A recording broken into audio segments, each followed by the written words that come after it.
কি এক আজব ঘটনা! দিনাজপুরে বিরাল সড়কের বানিয়াপাড়ায় দিনের বেলায় প্রকাশ্যে ছিনতাইকারীদের কবলে পড়েছেন মইনুল ইসলাম নামের এক ব্যবসায়ী।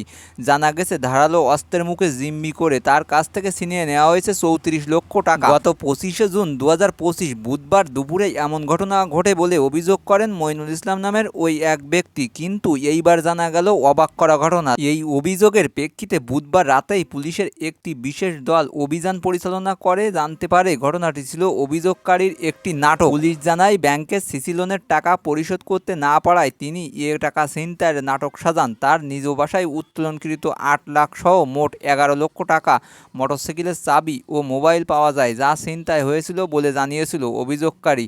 এমন সব আজব ঘটনা কেবল বাংলাদেশেই সম্ভব। আর বন্ধুরা, যদি তোমাদের এই ভিডিওটা দেখে একটুও ভালো লাগে তো আমার চ্যানেলটা সাবস্ক্রাইব করে দিও। ভালো থাকো।